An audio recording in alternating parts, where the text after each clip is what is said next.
ایسا نہیں ہو سکتا کہ مسلمان صحت مند ہو اور اس کی زندگی میں ارکان اسلام کی اہمیت نہ ہو۔ پھر ارکان اسلام میں سب سے بڑا فریضہ نماز ہے۔ آپ علیہ الصلوۃ والسلام فرمایا کرتے دین کا ستون ہے یہ، جس نے اسے قائم کیا اس نے دین کو قائم کیا، اور جس نے اسے ضائع کیا اس نے دین کی عمارت کو گرا دیا۔ حضرت عمر رضی اللہ تعالیٰ عنہ اپنے ارکان سلطنت کو خط لکھتے، اور خط کا عنوان یہ ہے کہ دیکھو میرے ہاں سب سے زیادہ اہمیت جس چیز کی ہے وہ نماز کی ہے۔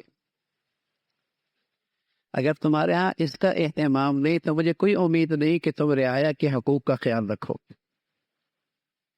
اگر تم اسے ضائع کرو گے تو مجھے تم سے کوئی امید نہیں کہ تم رعایا کے معاملات کو صحیح طور پہ اختیار، معاملہ انصاف کا کرو گے۔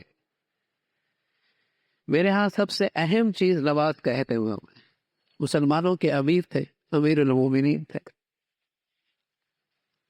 امیر المومنین تھے، اور آج امت کو کیسے لوگ نصیب ہیں جنہیں ایک سورت بھی نہیں پڑھنا آتی، قرآن کے ایک لفظ، ایک چھوٹی سی معمولی سی سورت صحیح لفظ بھی نہیں پڑھ سکتے۔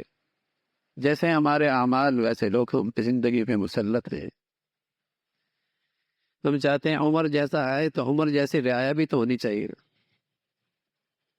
عمر کے تحت تو علی تھے، عثمان تھے۔ تو جیسے عمومی قوم کا حال ہوتا ہے ایسے لوگ پھر ان کے اوپر مسلط ہوتے ہیں۔ حضور علیہ الصلوۃ والسلام، حضرت موسیٰ علیہ الصلوۃ والسلام نے فرمایا کہ آپ زمین والوں سے کب خوش ہوتے ہیں کیسے پتہ چلے گا؟ زمین والوں کی زندگی سے آپ کو خوشی ہوتی ہے اس کی کوئی نشانی؟ فرمایا جب ان کے قومی امور ان کے اچھے لوگوں کے ہاتھوں میں آ جائے اور دولت سخیوں کے ہاتھ میں آ جائے اور موسم کے مطابق بارش ہونے لگ جائے،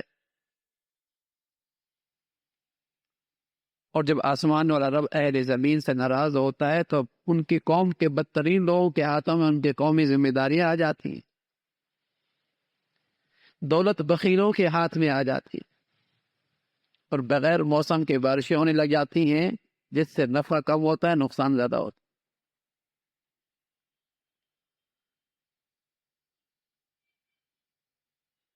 تو ایک مومن سچا اور ایک مسلم سچا، المسلم الصادق، اس کے ہاں ارکان اسلام کی بڑی اہمیت، فرائض اسلام، ارکان اسلام کی بڑی اہمیت، اور ان میں سب سے بڑا فریضہ نماز ہے۔ حضور علیہ الصلوۃ والسلام سے پوچھا گیا یا رسول اللہ ای الاعمال افضل، سب سے بڑا عمل کیا ہے؟ آپ علیہ الصلوۃ والسلام فرمایا الصلاۃ علی وقتہا، نماز کو اپنے وقت پہ پڑھ لو۔ کہا یا رسول اللہ ثم ای، پھر فرمایا بر الوالدین، والدین کے ساتھ حسن سلوک کرنا۔ کہا ثم ای یا رسول اللہ، اس کے بعد فرمایا الجہاد فی سبیل اللہ کے راستے میں جہاد۔ تو ارکان اسلام میں سب سے پہلا درجہ نماز کا اہتمام، اور ایک سچا مسلمان اس کا بڑا اہتمام کرتا ہے جو اس کی طہارت میں، پاکیزگی میں اور زیادہ اضافہ کرتا ہے۔ آپ علیہ الصلوۃ والسلام فرمانا کہ بتاؤ ایک شخص کے گھر کے سامنے نہر گزر رہی ہو اور اس میں دن میں وہ 5 مرتبہ غسل کرتا ہو تو بتایا اس کے بدن میں کچھ گندگی رہ سکتی ہے؟ صحابہ نے یا رسول اللہ اس کے بدن میں کیسے گندگی رہ سکتی ہے، 5 مرتبہ غسل کر رہا ہے؟ فرمایا اسی طرح جب مسلمان 5 وقت کا نماز کا اہتمام کرتا ہے تو اس پر بھی ایمان کے لحاظ سے کوئی سیاہی، کوئی گندگی گناہ کی اس کے ایمان پر نہیں آ پاتی۔ صاف ستھرا ایمان، خالص ایمان، سچا مسلمان